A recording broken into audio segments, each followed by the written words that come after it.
بيكم. في الحقيقه النهارده جالي تليفون الصبح من رقم غريب انا ما اعرفوش، وبعدين رديت. طبعا عارفين ان انا برد على اي تليفون. صباح الخير، حضرتك المهندس اشرف؟ ايوه يا فندم انا اشرف. امر. حضرتك مش فاكرني؟ لا والله مش فاكرك، تحت امرك. حضرتك انا كنت عملت عند حضرتك اوضه نوم ومطبخ من 2021. اهلا بيك، تحت امرك. امر. حضرتك مش فاكرني؟ لا والله مش فاكرني. طب معلش يعني قول لي حضرتك عايز ايه.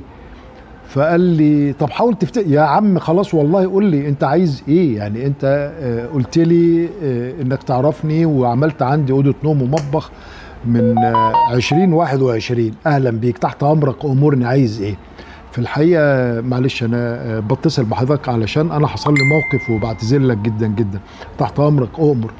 حضرتك لو تفتكر في 2021 عملت عند حضرتك اوضه نوم ومطبخ.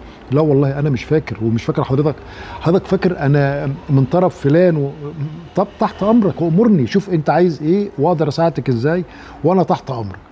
في الحقيقه انا بتصل بيك النهارده علشان اعتذر لك جدا وعلى كلامه يعني. وكان باقي 2000 جنيه. وفي الحقيقه انا لما جالي النجار جه قال لي لا ده المبلغ اللي انت شاري بيه اوضه النوم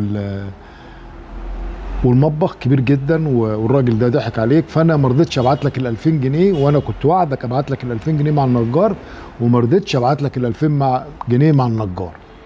ولما مرت الايام انا في واحد قريبي مر بنفس الظرف، وانا كنت حكم بينهم امبارح. قلت له لا، طالما اتفقت على مبلغ يبقى لازم تسده. فقلت له ياه، تصدق ان انا نصحتك وما عملتش كده. ده هو بيقول لي عايز اقول لكم انا حسيت فعلا الدنيا لسه بخير، والله العظيم الدنيا لسه بخير. قال لي وبرضه انا كنت صغير ولسه متخرج وما اعرفش في الحياه، انا دلوقتي ابتديت اعرف. فانا يعني ارجوك. يعني قلت له ارجوك ايه؟ ده انا فرحان جدا، متشكر ليك. قال لي لا ده انا اللي قلت له لا والله انا عايز اقول لكم بقيت سعيد جدا.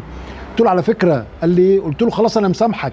انا متعود، انا قلت له كده، انا متعود اللي ما بيرضاش يديني حقي وما بيرضاش يديني فلوسي انا بقول حسب الله ونعم الوكيل، ومش بسامح. وحلو انك يبقى لك في الاخره عند الناس فلوس، حلو جدا. فقال لي انا بتصل بعتذر لك، وقعد يعتذر. فالدنيا لسه بخير.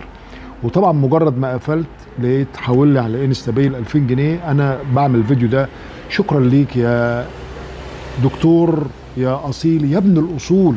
فعلا انت اصيل وابن الاصول. عايز اقول لكم ان الراجل ده اثبت لي ان الدنيا بخير، رغم ان انا حكيت له بقى، قلت له